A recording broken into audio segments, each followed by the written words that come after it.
hapa miakani ya kutoka 1940, 1950, palikuwa na watu walikuwa wanakata miti hapa, wanaweka kwa gari ya ng'ombe, wanaenda hapa karibu na mahali inaitwa Kiamariga, hapo kado kidogo inaitwa Kagati, hapo ndiko walikuwa wanapeleka hiyo miti. Hiyo miti ilikuwa inachukuliwa hapa, inapelekwa pale Kiganjo. Hapo Kiganjo ilikuwa sasa inachukuliwa na gari ya moshi. Najua umesoma juu ya steam engines. Ile miti ilikuwa inaendesha hiyo mashini. These locomotives. Hiyo mtu alikuwa Mbaruya. Na alikuwa anaitwa Wamunyoro. Na alikuwa anaishi karibu pale juu. Pale ndio ilikuwa makao yake. Sasa wakati hiyo miakani siwezi kusema ati ni mwaka huu, lakini siku moja kukatokea kitu ambacho sio kizuri, akaagukiwa na mti, akagogwa na akakufa. Sasa watu wale ambao walitangulia walikuja baadaye, badala ya kusema hii inaitwa Wamunyoro, wakasema ni Wamunyoro. That's the origin of the word Wamunyoro, nothing else. Nasikia pride, hata siwezi nikajua ni aje. Juu ukifungulia TV ni Wamunyoro, ukimwona kama jana ni Wamunyoro. Kutoka atoleo pahali alikuwa deputy president, nisikia baya sana kwa roho yangu. Hata chakula nikikula kidogo, kasikia huna raha. Lakini ni rafiki yangu sana, miaka mingi. Tukakaa naye akawa akaniambia itatoka hapa niende, nikamtoleka sidine pahali, nikaenda kale nakaa huko karibu miaka 10. Kwa hivyo sasa sisi tutafanya namna gani? Hata watoto wangu ni wakubwa, ni yeye alisomesha. Maneno mingi sana.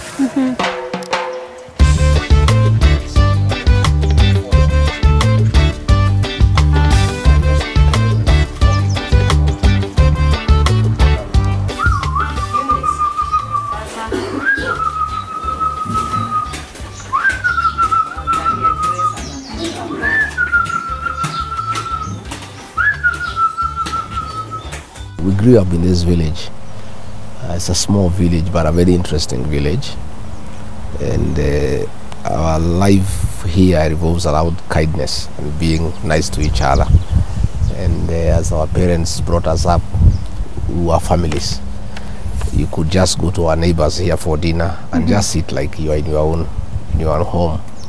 And in this village, I know everybody by name because there is no home I've not eaten as I was a small boy. And I used to go to school from here 7 kilometers, walking and back. That's about 14 kilometers a day. But this is a village where everybody knows each other, where everybody is close to each other. And therefore, we have grown that way. And we have remained as one big family, as a village. And here in this part of the country, we don't call anybody by name. Our mother, we don't call them by name. What do you call them by? The mother of so-and-so, the father of so-and-so. Even in greeting, you can't say, how are you? You'll be able to say, how are you, my mother? How are you, my grandmother? How are you, my father? How are you, my grandfather? That's the way we have lived here. And it's a beautiful place to live in because it's very lovely and there's a lot of kindness and everybody loves each other. And we spent good years when here we were very young, and we have carried those memories up today. Yeah. And we've had a glimpse of you and your partner, Madam Dorcas. How did you guys meet?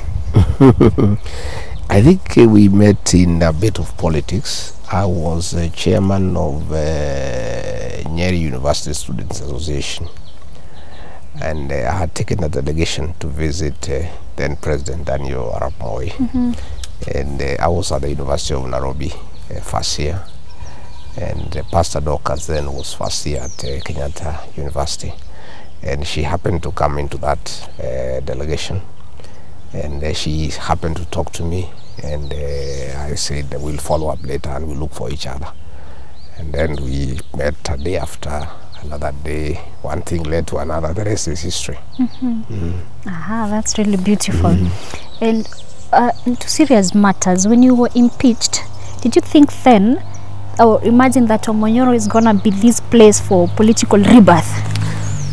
Well, you know, when I was removed, I was hounded out of office. The people who hounded out of office were yapping and threatening me that they would take me back to the village.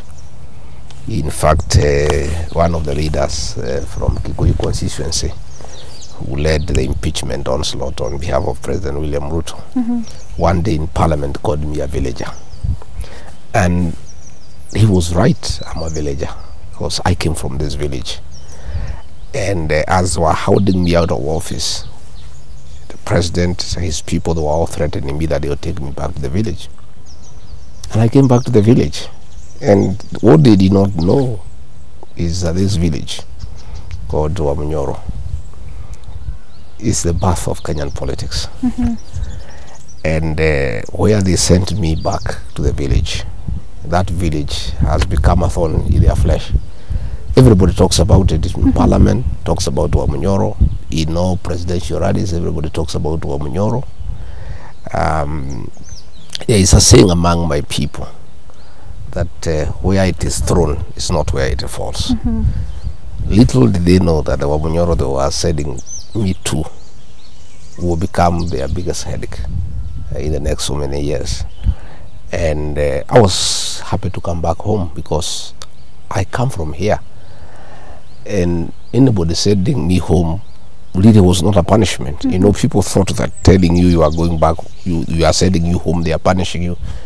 How can you be punished by going home? Yet you're going home. Home is the best. They say east or west, home is best.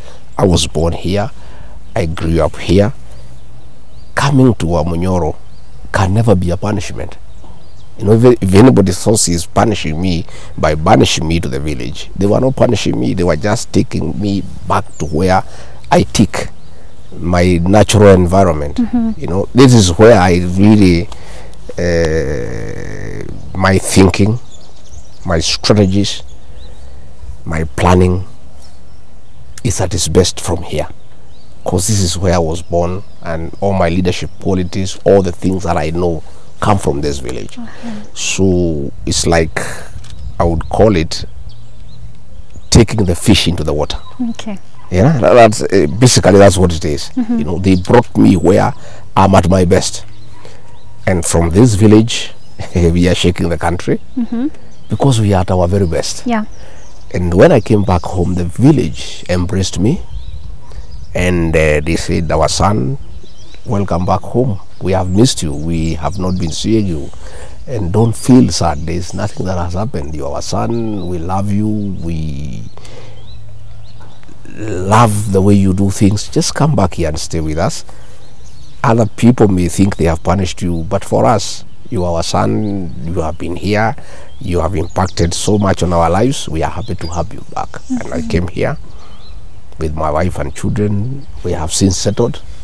And from here, we are shaking the country, and we'll continue to do so. Okay, and how often do you get to interact with your fellow villagers, if I may use that word? Oh, I have a fireplace behind here where every evening I sit there with villagers to roast meat and to catch up with the village gossip. You know, who was married to who, and who been married by so and so, who is working where, who is doing well in business, who has stolen whose farm produce. You know, village gossip is very interesting because one is not stressful. It's actually very therapeutic. It's just a way of entertainment. So what I do that every evening when I'm here, I sit with between 10 to 15 of my villagers in turns, so that maybe in 6 months I've sat with the whole village. And I have people who help me to decide who will come, and I sit with them here every evening. After I see my visitors, I normally have busy days, I have many visitors from all over the country, but after 6 p.m. I open the home to the villagers, and they come to sit with me, and again, breakfast I take with them. I walk around in the village. I also visit the ones who are very elderly, who are not able to come and see me. I have an auntie of mine who is like 2 kilometers, 6 kilometers from here. I normally walk to her place to go and see her. I walk back. I like walking around in the village. But I'm very happy that in the last 6-7 months, I've really caught up with the villagers, and I get to know where they are, where their children, their grandchildren, where they are working. They make telephone call. When they come, I call their children who are abroad. We talk, and I'm so well informed about this village now and my people here whom I've known all my life. And this thing has given me back my life. In fact, if there's one thing this holding me out of office has done, it has given me back my life, who I am. And from the way you're describing it, actually it feels so wholesome compared to the chaotic life of the capital city. The Nairobi is chaotic, Kenya is chaotic, is stressful, problem. This is peaceful. I've never known such peace. And you know, this is the edge of the Mount Kenya forest. And from here, I look at the mountain in the morning. I wake up in the morning to look at Mount Kenya. I've never found such peace. I spend also a lot of time with my wife. We are now good companions. Since I married her, we have been busy. We have never spent quality time all our lives. I can tell you for the last 6 months, I've really enjoyed very good company and companionship. I've understood her much more. She have understood me much more. I also spend time with my children as they are growing up. They are teenagers. I have time to talk to them. My cousins, they come here. I go to visit them. Oh, I'm having a time of my life. Perfect. I don't know, if I was still in office for so many other years, whether this opportunity would ever have arisen. As the English say, I am actually making lemonade out of lemon. And that's what you do in life. You make the best out of any situation. Many people, my relatives and probably my friends around here, thought that this is a very bad thing. But I've turned it around to be a good thing, that I have time for my wife, for my children, for my cousins, for my relatives, for my friends, for the villagers, and I really enjoy. Like now, I have to go back to Nairobi tomorrow. I am not very happy. I'm not looking forward. I wish I would stay here for another week, but I'm busy. There are certain things I must do in Nairobi. But I wish I could spend more time here, listen to the bird singing in the morning. And by the way, here in the morning at around 6:30, the elephants are all over, coming from the farms, going back to the forest. It's a wonderful place for one to spend his life, and God being gracious to me and giving me long life when I'm through with public service. I would like to retire here. This is a good place to retire. Okay. And spend nice time with people and good air. I trust you must be feeling the freshness. I'm enjoying it actually. Of the air. It's really beautiful. There's no pollution, absolutely none. The whizzing breeze from the forest, the fresh grass. Like when they are cutting this grass, the smell, it's so captivating. You just want to sit here as they are cutting the grass and smell fresh grass. This is nature at its best. I'm really enjoying myself. Okay. And looking back, during that moment of loss, around the impeachment period, what lesson did you learn, not as a politician, but as a man from Wamunyoro? Well, that in greatness, there are many friends, but in difficult times, family is very important. My family has been very instrumental in supporting me in difficult times. When I was being hounded out of office by the president and the entire state machinery, and there was so much atrocity, but my immediate family was there for me. Again, the villagers here, they were very encouraging, and I found that in all difficult situations, home. That is why even when I was deputy president, I was always here. One of the accusations that was made against me is that I spent a lot of time in Mulima with my people. And today, if I didn't do that, where would I have gone to? after I was thrown out of office. If that office had gotten into my head, and I assume that I don't come from somewhere, or I don't know my people, or I have no time for them, when I was thrown out, where would I have gone back to? Luckily for me, even when I was in that high office, I stayed with the villagers. So they were very happy to welcome me home and make me feel very, very comfortable, because even when I was in that high office, I had time for them. I spent time, you know, I was here listening to them and addressing their problems in whichever way I could. And therefore, they are very grateful that even in my moments of glory, when I was in a very powerful office, I never ignored them. I was never arrogant to them. I had time for them. So when things didn't work out and I was thrown out of office, I had somewhere to go. It was and easy I for you found to very come back welcoming home. people. Yeah, I found people who were very welcoming. And that is the way to go. And because there's a God of a second chance. When God sorts out all these things and we get back to office, as we will shortly, I will never leave the village. I will never forget the village. I will never be arrogant to my kinsmen. I'll never behave arrogantly towards my people. I'll hold them dear. I'll stay with them. I'll stay near them. I'll love them. I'll cherish them. I'll spend time with them, because it's a wise thing to do. Mine is the most practical lesson. That's why you should never be arrogant to your kinsmen and your people, because other people may embrace you when you are up there, but when you are down, they abandon you. Not the family, not the villagers. I must invest in the village. I must stay here in the village. And that is why I even encourage my children to invest here in Nyeri. I've told them, home is home. Stay around here, hang around the village, spend time with the villagers. These are your people.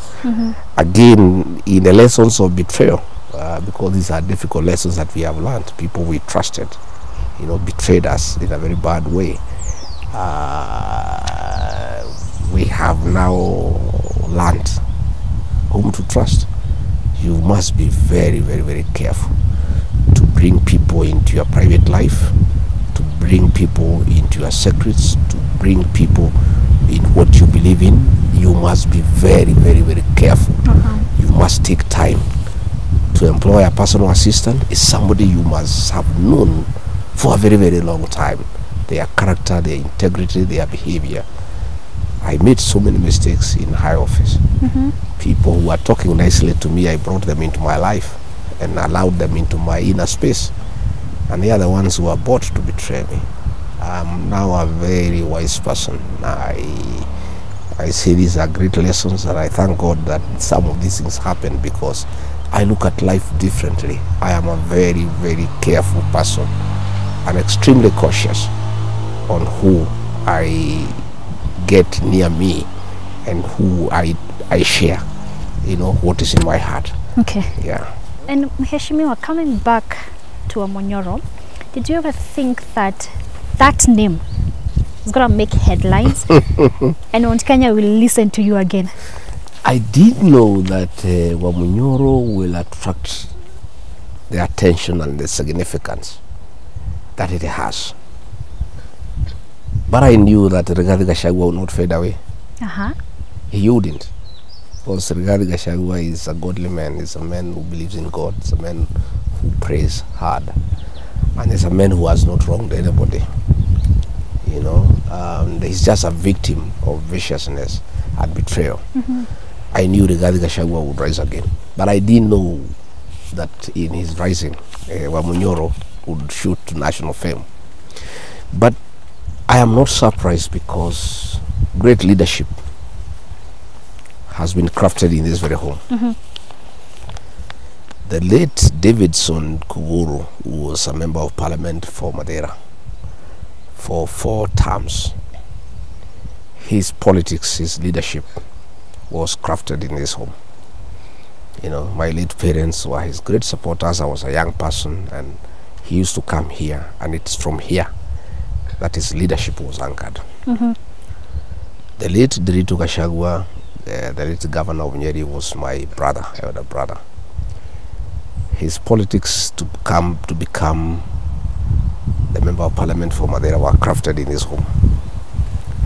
His bid for gubernatorial bid in 2013, I'm the one who did it from here. All delegations were done here, all the strategies were done here. The meetings were done under this very tree. Here. What is it? We're going to talk about this tree later. President Uhuru Kenyatta, you know, I was his personal assistant in the year 2000, 2001, all the way to 2006. His politics, his bid, when he ran in 2002, we did it here. The decision that Uhuru Kenyatta should abandon the opposition and join President Mwai Kibaki, that decision was arrived at this tree. In 202? No, in 2006. When he lost to Mwai Kibaki in 2003 and he was the leader of official opposition. It is his very home, Wamunyoro, under this tree, that we sat here, great people, elders, and we made a decision that Uhuru Kenyatta should not continue opposing Mwai Kibaki, but should join Mwai Kibaki and support him. And one day he would also be president. It was done here in this Wamunyoro. William Ruto, who hounded me out of office and said I should go back to Wamunyoro, has been to this home 3 times. His presidential strategy for the mountain was crafted here in Wamunyoro. He came here, you should have seen him, how humble he was, you know, to me, to help him, to be president. He came here 3 times. Pastor Dorcas here have cooked for him. Many times he has eaten in this home. He has been here. I have called the villagers here to come and listen to him. And when he was here, and I had 10,000 people here to welcome him, and they told him, now that you have come here, you go, we'll make you president. The next time you come back here, we want to see you in Sagana State Lodge. You don't even have to come back to Wamunyoro. His leadership was birthed here. The whole Mount Kenya campaign that gave him 47% of the vote that made him president. The strategy, the meetings, the arrangements were done here in Wamunyoro. Again, we are here in Wamunyoro the other day. Kalonzo Musyoka was here, Martha Karua was here, Eugene Wamalwa was here, Fred Matiang'i was here, everybody was here. Again, the incoming administration has been crafted here. And these meetings you see me having here under this tree, they are not about maize and beans. They are not about my cows. They are not about my land. They are not about marriage. What is it about? It's about forming the next government. All those meetings you see here, they are very serious meetings. Very serious meetings under this tree. And this tree is blessed. Anything discussed and planned under this tree will come to fruition. And I can tell you, significantly, because anything that we have done here, Davidson Kogoro, we did his politics here, he succeeded. Rigathi Gachagua, we did his politics here, he succeeded. Mutahi Kagwe, when he wanted to become the senator of Nyeri, we did his politics here, he succeeded.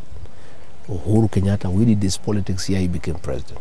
William Ruto, now, who is attacking us every day and calling us tribalists and villagers, we organize his politics from here.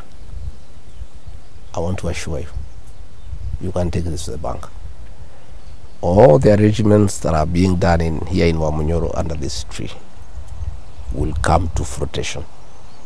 And the team that I'm working with will form the next government. How old is this tree? This tree, if I remember well, we must have done this tree in 1983. 1983 is when I did this compound, when I had just finished Form 6, waiting to go to the university. I did this tree and another that I painfully uprooted to give room to the construction of this house. It was a very painful decision. I had to go away when it was being removed, but my late mother decided that my house should be where it is, and we had to do away with that tree. But this one, we let it remain, and it has come to serve us well. Yeah, it has come to serve us well. Clearly, Very serious decisions are made here. Very, very good strategies are done under this tree. And you tell me, I'll invite you to come under this tree in another 2.5 years, and you tell me. Okay. I would love to have that conversation with you later. I'll invite you. Yeah. And right behind me, there is the I Love Wamunyoro signage. Yes. What is the reason behind it? What has happened is that Wamunyoro, for whatever it is worth, has become the symbol of the Mount Kenya region identity. Anybody who is unhappy that we are being called a tribalist feels that Wamunyoro represents our pride as a people. Again, it's a symbol of resilience and defiance. And if I may let you know, is that next year is the Mount Kenya forest. It is where our forefather, my mother, my father were in this forest fighting the British colonialists. The people around here cannot allow dominance and persecution. They are essentially freedom fighters and descendants of the freedom fighters. I am a descendant of the freedom fighters. We are quite rebellious to intimidation, to harassment, and to be dominated. And Wamunyoro now is a symbol of that defiance against this administration. And because people feel oppressed, people feel demeaned, people feel misused, and they must have a certain identity as a symbol of that defiance and resilience. So it is identity, defiance, and resilience. And that is why people troop here, and they want photographs. And especially people who are looking for positions, MCAs and MPs, senators, governors, they are being told, okay, fine, we want to consider to elect you as our leader, but we want to see you in Wamunyoro, because that's where our heart is. We want to be sure that you cannot betray this community. And the only way we can know is if you go and meet our son, whom we trust as a defender of our community interests. And therefore, they come here and they take photographs. So what has happened is that people now started doing Photoshop. They don't even come here. They look for my photo, and they do some Photoshop. They go and show the people. Okay. Because that is what the people are demanding. So after discussing with the leaders, they say that we come up with this sign so that people can really see. You know, they can see, they want to see this tree, they want to see that fence, they want to see that sign. That is why we have done it. Again, I have done one outside. Yeah.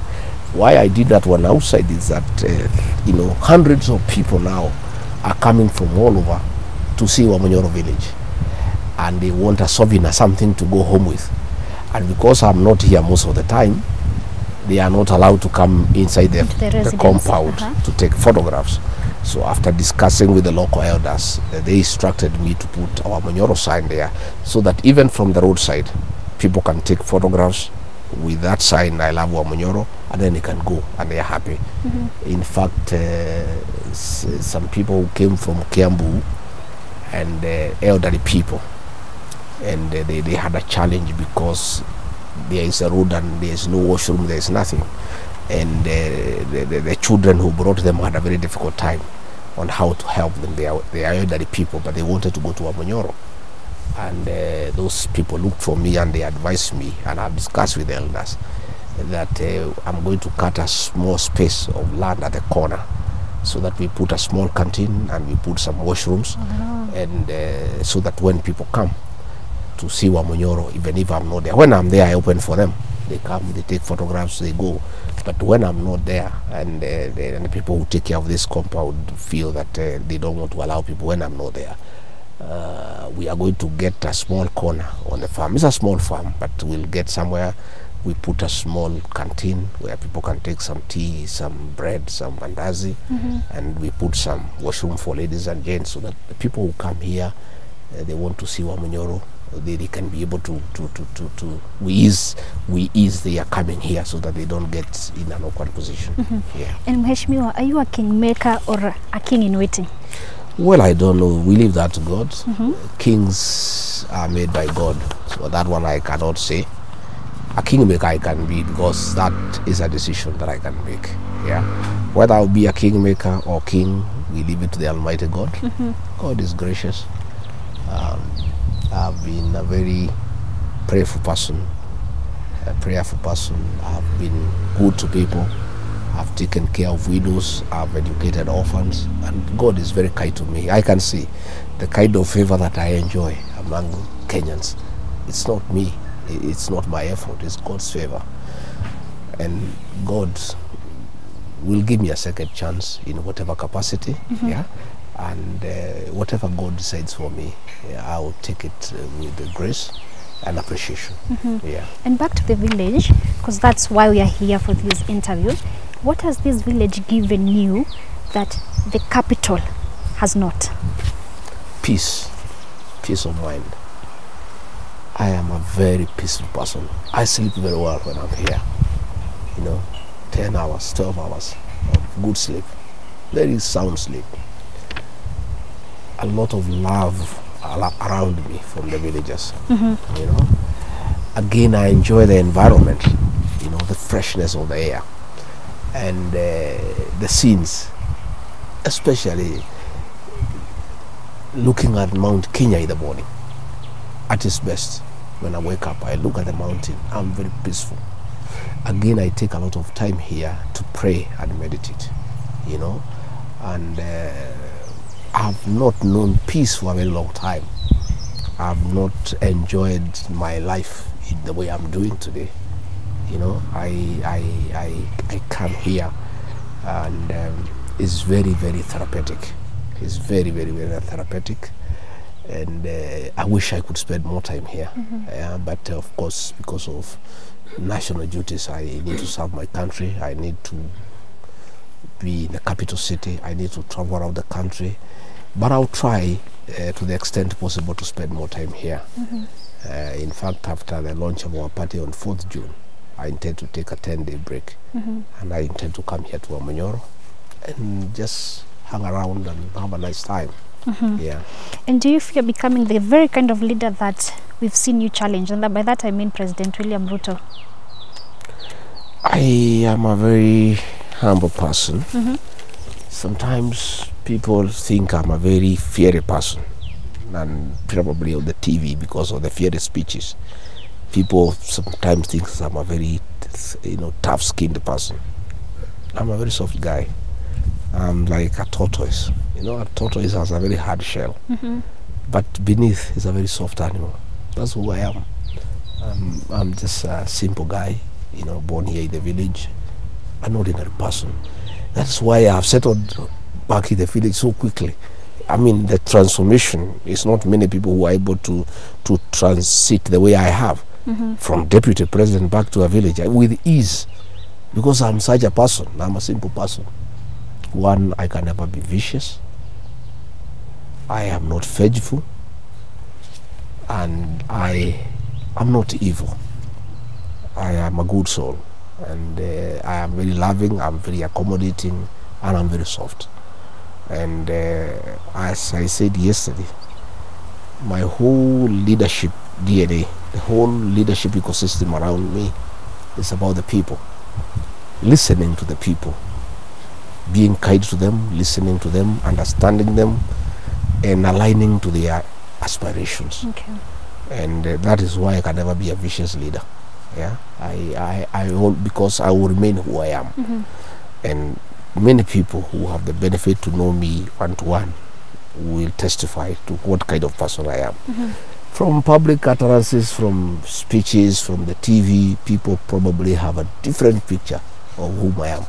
Yeah, but those who have had the benefit and the opportunity to interact with me closely know that I'm that kind of a person. And I'm sure Kenyans, as we go on, will get to know me much better, understand me much better, appreciate who I am. And in the fullness of time, Rigathi Gachagua will be well understood. And as a son of Wamunyoro, what are the few things that you will want the children of this village to learn from your story and your journey? As a son of this village, what I would like to bequeath my village mates is the virtues of patience, resilience, honesty, and hard work. There's no shortcut to hard work. The villagers will tell you about my life. I was just an ordinary boy, but I was hard working, you know.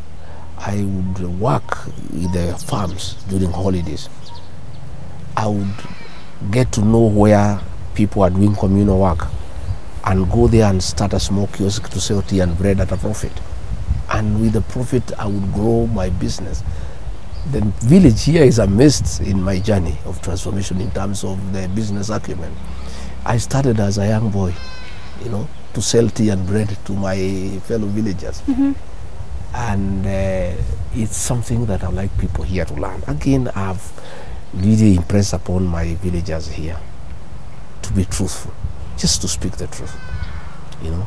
Like when I was here as a member of parliament, as a deputy president, I would get 1 or 2 positions for some young people. I would call them here and I ask them to be truthful and tell me who deserves the job. I say, I have only 2 positions. You are here more than 300. Be truthful. From you young people, knowing your homes and your parents, which home really needs this job? Initially it was difficult. They would all scrabble for the positions. But with the time, they learned from me to be truthful. And I can tell you, anybody I have assisted in this village is very deserving. And I always do it by consensus.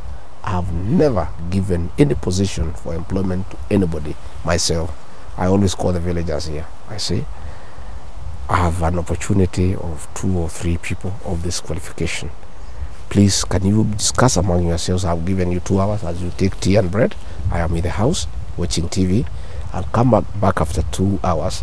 Please give me the people. And they would give me the best. And I'm so happy that all the people that have helped in this village to get employment, they have not let me down. They have performed very well. Of course, I'm very saddened that one of our very gracious ladies in this village, she's called Jerry Wangado. I had picked her to be a director at Kenya Pipeline Company. She was removed the other day because of coming from Wamunyoro. You know, and she was here assisting many people. And she has been such an inspiring figure in this village, because I assisted her because I know her and her heart to help the villagers. So anytime I helped somebody here, I would say, I've helped you. I also want you to help others. So she has been helping people here. So here in Wamunyoro, we have lost 2 jobs, mine and for Jerry Ngado was a director at Kenya Pipeline. But of course, I told her not to get worried. There's a God of a second chance. Just 2 years, we'll be back. And she'll have an opportunity again to serve and be useful to the villagers here. Yeah. And Mheshimiwa, people know you by different names, especially the Gen Zs. Some call you Rigiji, others call you Wamunyoro. But when history writes your name, what name would you want it to give you? I don't know. You know, these names, it depends on who is looking at it. There's also the truthful man. Yeah, you see, the Gen Z call me Rigiji. I was given that name by Ivy, Ivy Chelimo. It's a young girl I had employed in my office again when I was thrown out of office. She was also thrown out. It's so unfortunate that such young people had to suffer because I did not be in office. The young people call me as Rigiji. And you know, the Gen Z are my people. And you remember even when the president came handle them and say they are criminals after the protests of June 25. I called a press conference in Mombasa and I said, these are my sons and daughters. And the Gen Z, they love me because I'm simple. I also understand them and I appreciate them. Now, Wamunyoro now is that Ruto and his people thought it's a bad thing. When I came here, they thought Wamunyoro sounds a bad name, Nini, but people embraced it. Everybody says Wamunyoro party. Until yesterday, when I gave a name to my party, people were saying we are in the Wamunyoro party. So then there are those who know I'm a truthful man. So I want Kenyans to refer to me depending on the way they perceive me. Let the Gen Z continue calling me Rigiji. Let people who love truth continue calling me the truthful man. Let those who want a symbol of nationalism, resilience and defiance continue calling me Wamunyoro. And let the ones who want to refer to me officially call me Rigathi Gachagua. Let the people of my age call me Baba Kevin. Let everybody use a name that you feel comfortable. But I am the same person but known by many different names. It speaks volume about my divergent outreach to many people. Many people see me differently. But it's all very positive and I'm very happy about it.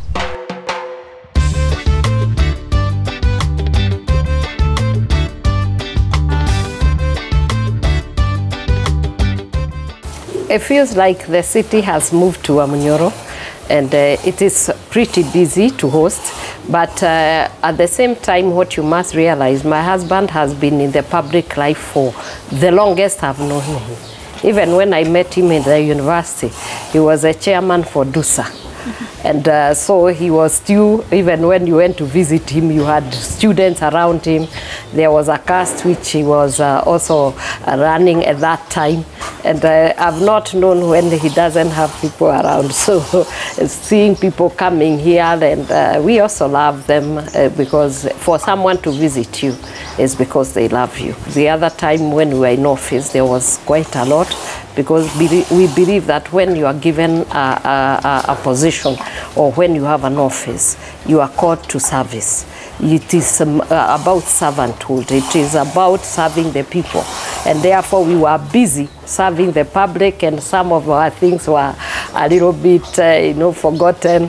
Like I couldn't come and spend like the 4 hours I spent here with my cows. That's how I know them by name. Yeah. And what has been your biggest lesson so far? I think my husband has gone through quite a number of things like this, and maybe this was the heaviest one, emotionally and psychologically, and it has taken a toll on us, because when you are working and then there are issues that develop and you cannot finish. We are used to when you start the race and finish, and we are workers, both His Excellency, myself, and also we have children. And some of the things they ask, when we started this journey, we had told you we didn't like this guy, we didn't trust him. You are the ones who put us there. And of course, being also a pastor, I was in the front line, being together, and we walk together. As you have seen, not just a housewife. I've gone to school. Not many people, they just think that the wives of politicians are just housewives, and they just dismiss them as so, and they expect them not to work. If you look at the social media, some will ask you, oh, you are not supposed to be here, you are not supposed to be behaving like this. What they forget is that I went to school, I went to the university, I'm a professional banker. I have been with him, I saw him when he was a DO. He was in the office, he was a personal assistant to Professor Philip Mbithi. And we are talking about the 1990s. So politics for His Excellency did not start now. Administration did not start now. He has been in administration and in politics the longest I know. The other thing that people have assumed is that he's many times they speak, and I wonder who they are speaking about. He's a political scientist, and therefore when he's moving around and doing all these things, it's been a journey. So, and because he's one person, when he believes in something, he will not leave it, he will go to the end. I remember when he was a personal assistant to Mbili, he used to work very late, and he was a young man then. And he was noticed by the then President, Daniel Arap Moi. And he used to call him, and and then he had issues with his PCs, and he had DCs and all that, because at that time he was a cadet and a DO, and you find that when you are working, I don't know how it is in this world that the people who are hard workers, they seem to go up against the tide. And we can't end this interview without talking about your passion for the boy child and the fight against alcohol and substance abuse in the country. Is it something that we will continue seeing from you? And what is your future plan? I have not stopped. I was doing before I went to office. It's just like, it's a calling. You know, a calling is something that is in you. It's a passion and everything. One, I believe in the boy child. And I believe that they should have equal rights with the girl child, and they should be able to be served their justice. For the longest, we have forgotten the boy child, who is a seed carrier. I don't think it would be wise for any community or any society to ignore the boy children in their society, because they are the seed carriers. I would just ask you, if for instance you went to this farm and it is very fertile and you dug it and you had no seed, it means that you end up with no harvest. And it is the same with the society.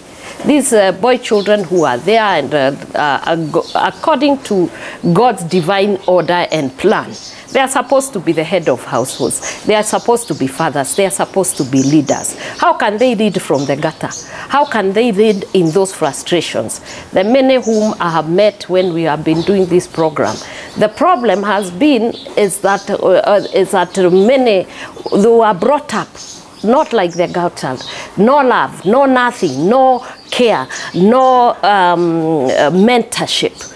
And so when they grow up, because they are supposed to be leaders, they are supposed to be fathers, they want to come up as leaders, and they are in frustration because even like now, if you go out, it starts to rain, you'll see it is you, everyone will give an umbrella. They will leave these ones, they will know what to do. They have not been taught even to be in contact with their emotions.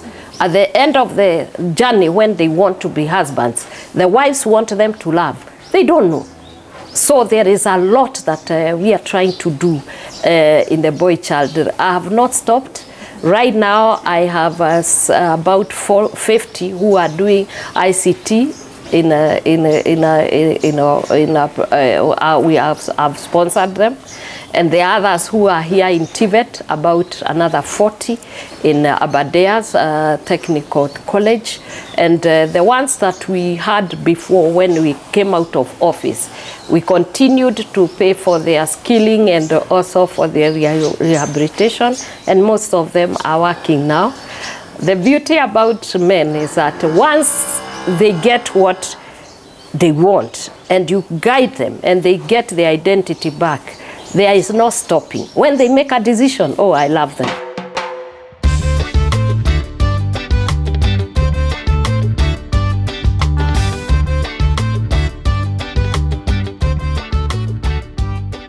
Legally, until the point where there's a final decision by the highest court in the land upholding his impeachment, legally, he is able to be cleared to run for office, for the presidency in that perspective.